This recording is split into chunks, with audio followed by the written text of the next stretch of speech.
Josué 3,5, vamos lá? O que diz? E disse Josué ao povo: santificai-vos, porque amanhã o Senhor fará maravilhas no meio de vós. Você crê nisso, amado?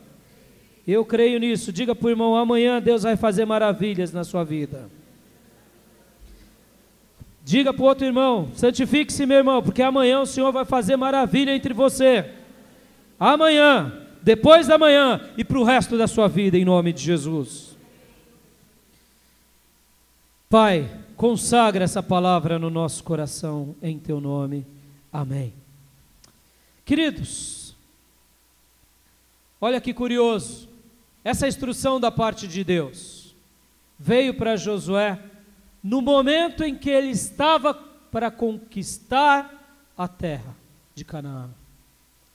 Existiam muitas nações em Canaã, nações ímpias, que Deus gostaria de salvá-las, mas que eles não queriam ser salvos pelo Deus de Israel. O projeto de Deus no Velho Testamento nunca foi destruir nenhuma cidade, nunca foi dizimar nenhum reino. Pelo contrário, Deus levanta Abraão e diz: por meio de ti, todas as nações da terra serão abençoadas, e você será bênção aonde for. Todos que te abençoarem serão abençoados, e todos que te amaldiçoarem serão amaldiçoados, porque de você e da sua descendência eu farei um povo especial, para que conheçam a minha glória. Então o povo de Israel, a nação dos hebreus, nasceu para ser luz para todas as nações, mas por causa do pecado, por causa da idolatria, por causa da dureza do coração, eles sempre foram obstinados. Então Deus usa Moisés e quase despedaça o Egito, não porque Deus queria despedaçar o Egito, Deus queria salvar o Egito, mas Faraó e todos os médios e magos se colocaram com dureza diante de Deus. Então Deus fez com que todos os ídolos dos egípcios caíssem por terra, mostrando que Ele é o Senhor do Senhor e Ele é o Rei dos Reis. E pegou um homem simples, um pastor de ovelhas, e com um cajado na mão fez os milagres de Deus. E durante 40 anos Deus o supriu no deserto. E agora Deus levanta um outro general, que já era general de guerra, mas agora Deus o levanta como guia, como líder, como juiz, como legislador e como profeta, que é Josué, o auxiliar dele. E Deus coloca ele então para conquistar Canaã, para então cravar as estacas da conquista e do pertencimento daquela terra que pertencer ao povo de Deus. E agora, como instrução inicial, Deus disse: olha, eu vou fazer grandes coisas, eu quero fazer grandes coisas, mas eu tenho um único pedido para vocês, meu povo, um único pedido, um único pedido. Eu sei que vocês já ficaram 40 anos no deserto, que vocês viram como eu reajo contra quem é maledicente, quem é murmurador. Vocês viram como eu reajo com quem coloca-me à prova. Vocês viram como eu reajo com quem pratica sexo ilícito. Vocês viram como eu reajo contra essas pessoas que são idólatras. Vocês viram como eu reajo com quem é um murmurador. Eles perecem no deserto. Então, eu quero dizer, meu povo, eu estou chamando vocês de novo a atenção. Vocês vão conquistar uma terra, mas para que essa terra seja conquistada pelas minhas mãos, eu peço uma única coisa: eu peço a santidade.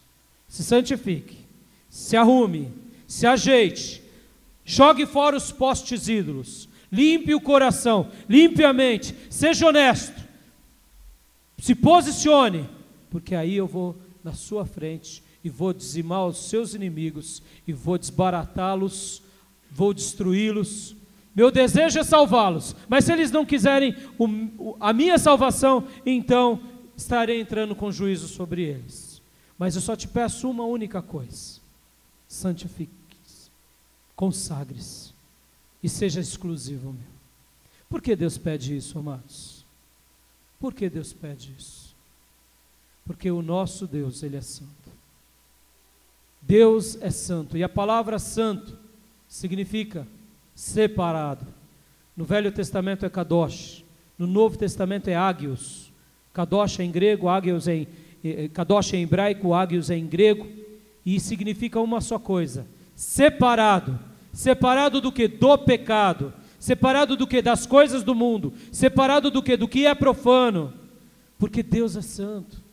E para Ele trabalhar sendo santo, Ele só pode trabalhar entre pessoas que são santas, entre pessoas que ouvem a sua voz e o obedecem de todo o coração. Quando Ele encontra um coração disposto a obedecê-lo, disposto a amá-lo, então Ele derrama da sua presença, e quando Ele vem com a sua presença, Ele vem com as suas bênçãos, e quando Ele vem com as suas bênçãos, Ele vem com as suas maravilhas, e quando Ele vem com as suas maravilhas, todas as obras das trevas batem em retirada, porque não resistem à santidade de Deus na vida do povo de Deus. É por isso, é como se Deus dissesse: meu povo, eu fiz uma obra exclusiva na vida de vocês. Eu sou um Deus exclusivo, único, e eu quero de vocês essa exclusividade, esse amor. Por um momento agora, lembre-se de como era a sua vida sem Jesus Cristo. Quão infelizes éramos, quão vazios éramos, quão triste éramos, quão seco éramos. E um dia, pelo poder do Espírito Santo, Jesus nos atrai a Ele próprio. Aceitamos a Jesus como suficiente Senhor e Salvador. As amarras do diabo são quebradas das nossas vidas. Os pecados de idolatria são dizimados. Os medos são arruinados. Há uma alegria e um gozo que invade a nossa alma. E uma nova vida, pelo poder do Espírito Santo, é realizada misteriosamente em nós. Tudo isso pela obra de Jesus Cristo na cruz do Calvário. Pela graça, pelo amor, pela misericórdia, sem que merecêssemos nada disso. Ele faz tudo isso para nos salvar. E agora o que Ele pede de nós é santidade, exclusividade. Eu era um católico, piedoso, praticante, temeroso, temia, eu tinha temor de Deus, eu tinha tremor do Senhor, mas vivia nas amarras do pecado, fumando, bebendo, me prostituindo, porque afinal de contas a carne é fraca, essa era a minha desculpa. E eu sentia que Deus me chamava, mas o pecado me amarrava. E um dia então eu ouvi a pregação do Evangelho, e eu disse: a partir de hoje eu quero ser só de Jesus Cristo. E a partir daquele dia, somente essa pessoa se tornou o meu tudo, o amado da minha alma. Aquele que me deu a salvação e uma nova vida inexplicável. Irmãos, a obra que Ele fez por nós é exclusiva, é santa, é separada. Por isso que precisamos dar a Ele o nosso melhor. Somente o nosso melhor. Somente o nosso melhor. E agora então, Deus chega para Josué e diz: meu povo, Josué, eu quero só a santidade. Só a santidade de vocês. Só a piedade de vocês. Só a separação do pecado. Está mentindo? Deixa a mentira a partir de hoje. Está adulterando? Deixa o adultério a partir de hoje. Está se fornicando, que é o sexo antes do casamento? Deixa isso a partir de hoje. Está tendo um coração cobiçoso? Deixa isso a partir de hoje. Está sendo uma pessoa maldosa, rancorosa? Deixa isso agora. Se separe, porque eu vou fazer amanhã grandes coisas e vocês vão ver que eu sou Deus na vida de vocês. Irmãos, sabe qual foi a primeira coisa que Deus fez com eles depois disso? Deus parou o Rio Jordão, milagrosamente.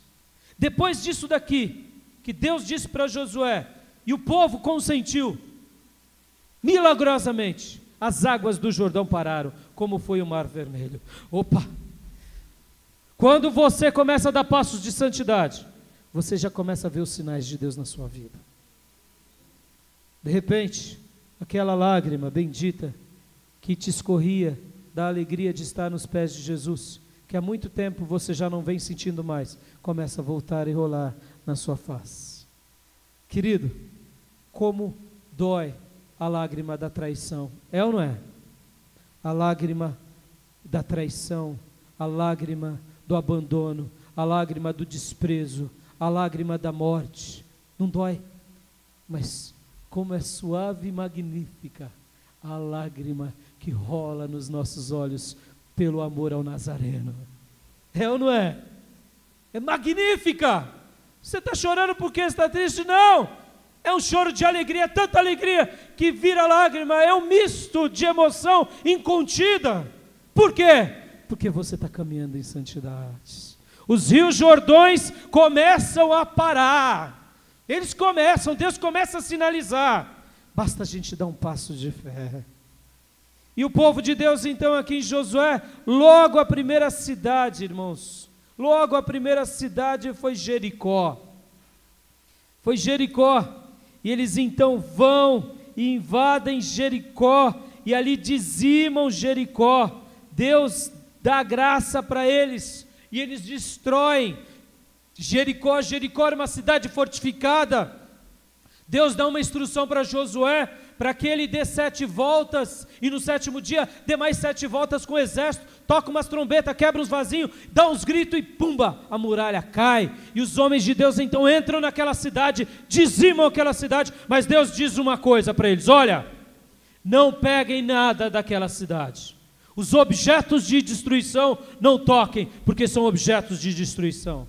Mas aí tem um homem chamado Acã, que ele então pega uma capa babilônica, um pouquinho de ouro e esconde essa capa babilônica e esse ouro debaixo da tenda dele. Ele viu, é ouro, capa babilônica da última moda fashion, né, caríssima, que é isso, nunca vi uma dessa, eu quero para mim. A ordem de Deus foi, não pega nada, mas pegou umas joinhas, escondeu, ninguém viu.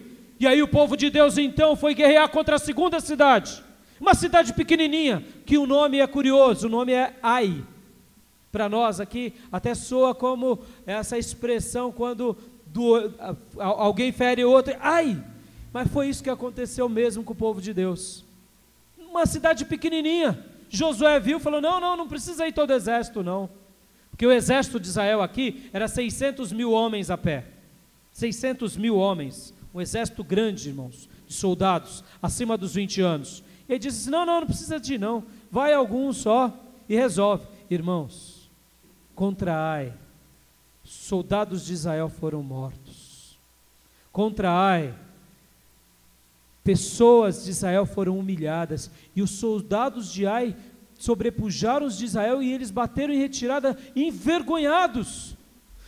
Josué então e o povo de Deus caem diante de Deus em pranto, dizendo: Senhor, o que aconteceu? O Senhor não prometeu que era maravilhas? Tem alguma coisa de errado, Senhor? O Senhor falou para nós, que se nós nos santificássemos, o Senhor faria maravilha. Nós vimos as maravilhas lá em Jericó. Senhor, e agora?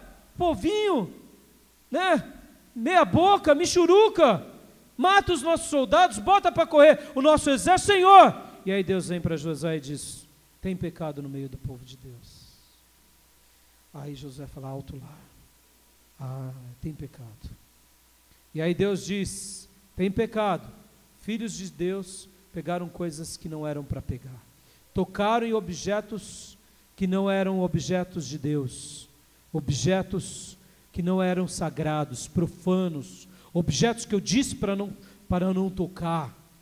É por isso que vocês foi envergonhado. Então Josué passa diante do povo e diz: olha, o problema não foi Deus não, viu? O problema foi que houve soldados aqui que burlou a vontade do Senhor.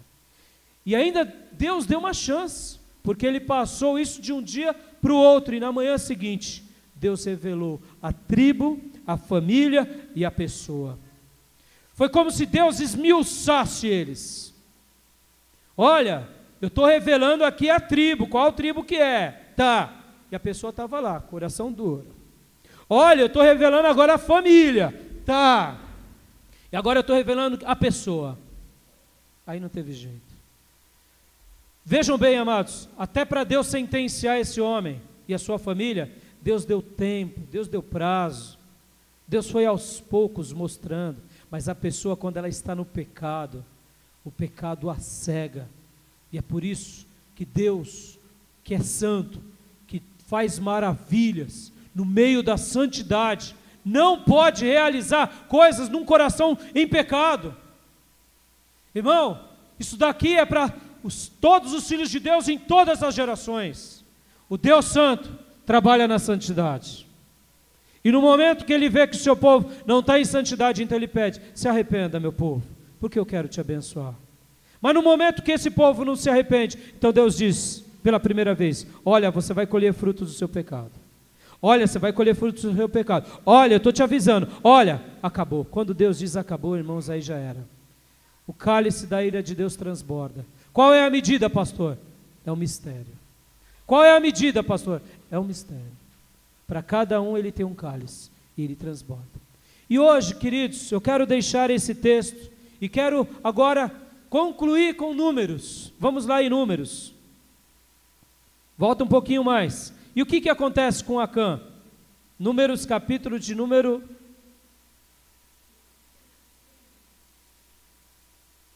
Números, capítulo de número 23.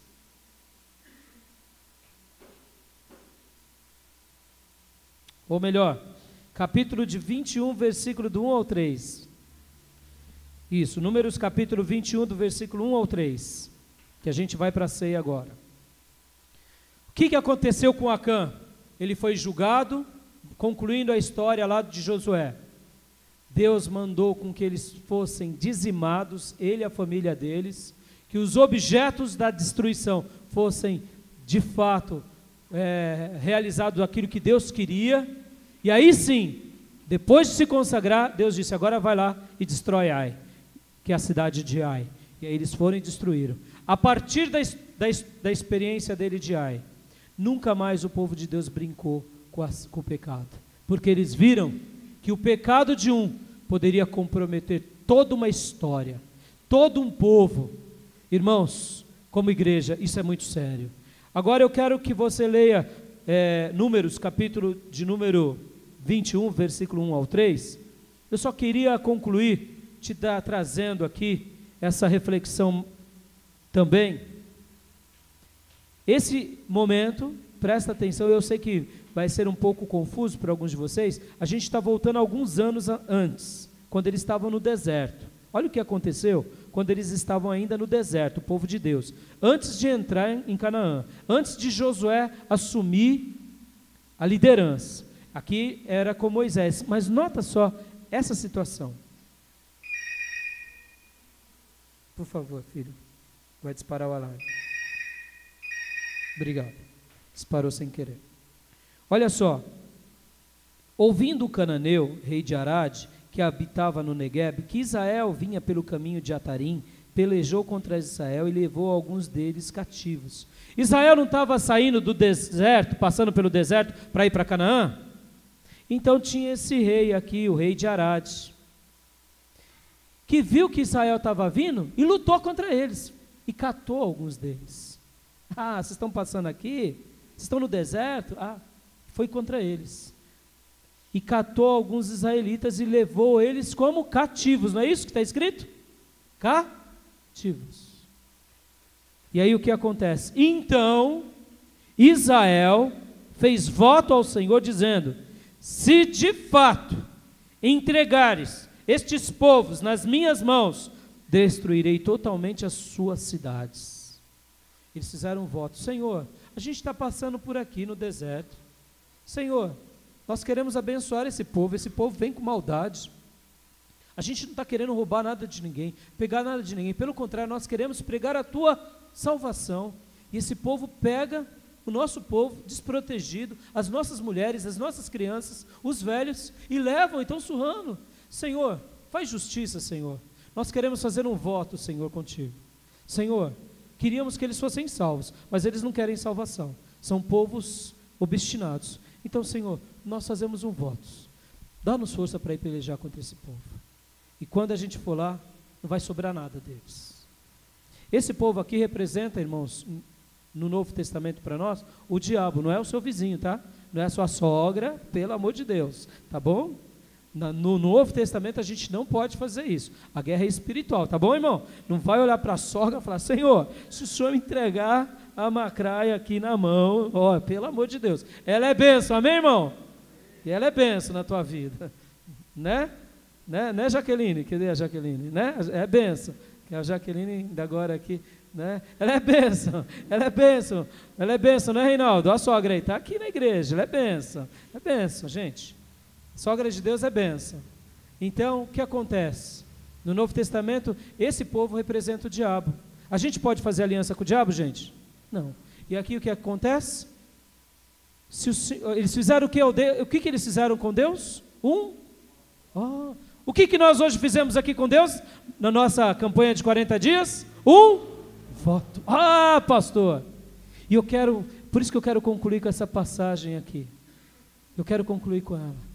O que o diabo tomou cativo de você? O que o diabo tomou cativo? Tomou os teus dons? Tomou a tua autoridade espiritual? O que o diabo tomou da sua vida? Te arrancou da igreja? Te arrancou? E aí? Você vai deixar? Você vai deixar ele levar? O que o diabo tirou? Tirou a tua comunhão? O que o diabo tirou da tua vida?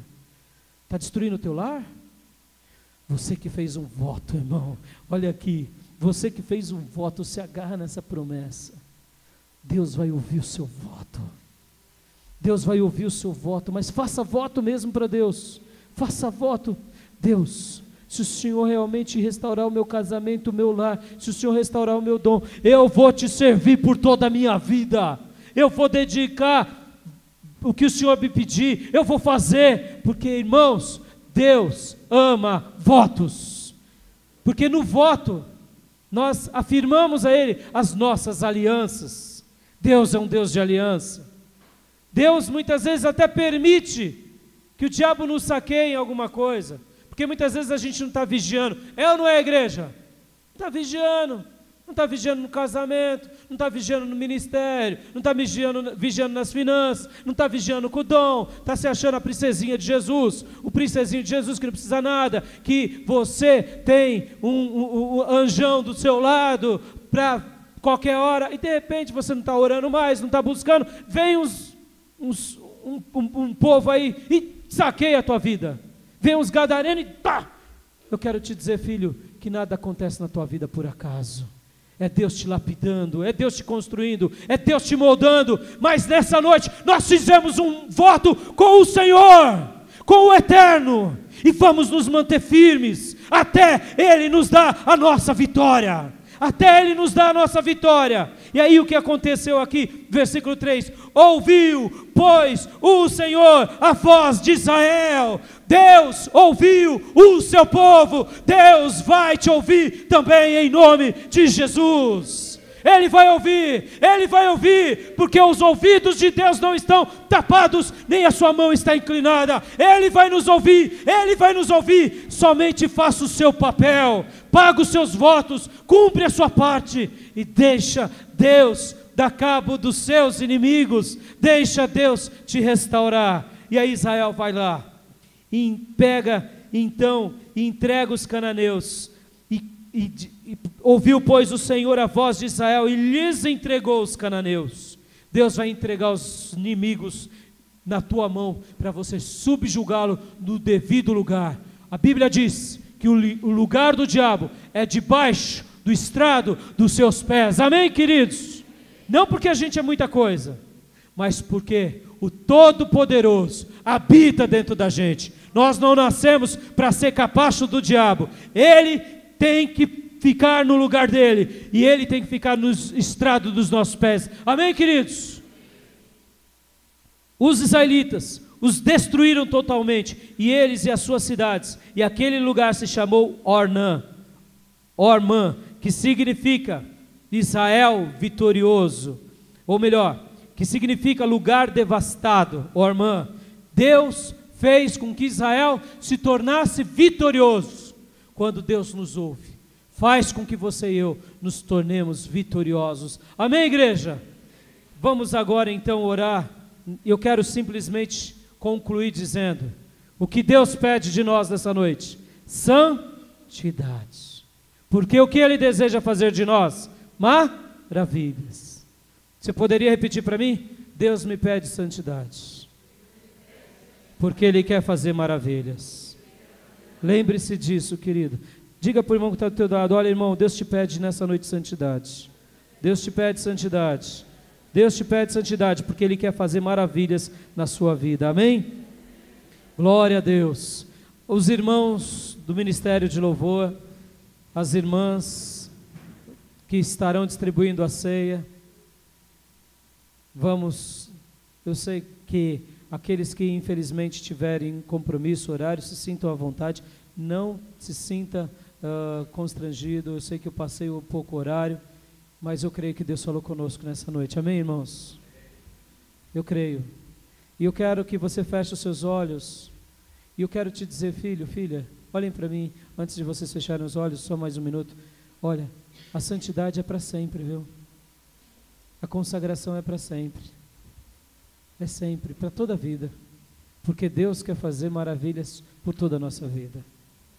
Eu quero viver as maravilhas de Deus.